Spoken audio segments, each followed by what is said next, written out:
আজকে আমি বানাবো বাংলাদেশের একটি জনপ্রিয় খাবার চিকেন তেহারি। তার জন্য আমাদের লাগছে আলু, চিকেন আর গোবিন্দভোগ চাল। আমি আলুটাকে নুন হলুদ দিয়ে সেদ্ধ করে নেব।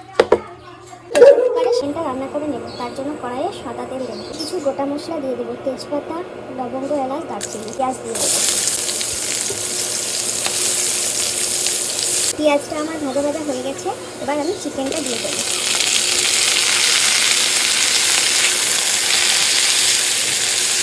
আমি 1 চামচ নুন ও 1 চামচ আদা রসুন বাটা দিয়ে দেবো।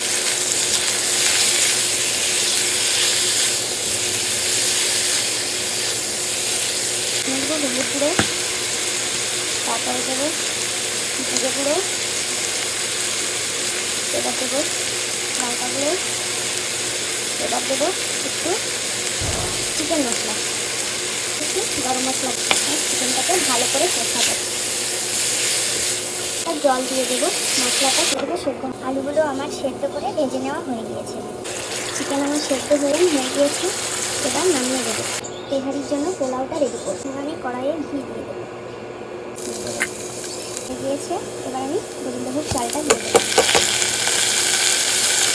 চালটা দিয়ে ভালো করে একটু কষিয়ে নেবো। ওটা আমার কষানো হয়ে গেছে, জল দিয়ে দেবো। আমি এখানে 250 গ্রাম চাল নিয়েছি, তাই 500 গ্রাম জল দেবো। 1 চামচ চিনি দিয়ে দিয়ে দেবো। চালটা সেদ্ধ হওয়ার জন্য ভেজে নিতে হয়, তারপরে চিকেনটা কষিয়ে নিতে হয়, তারপরে পোলাও করে পোলাওয়ের মধ্যে চিকেন ও আলু দিয়ে ঢাকা দিয়ে দিতে হয়। পোলাওয়ের মধ্যে এরকম একটু হালকা হালকা জল থাকবে, তখন আপনি চিকেন ও আলুটা দিয়ে দেবেন। আমি এটা ঢাকা দিয়ে দেবো, ভাপে আস্তে আস্তে হবে।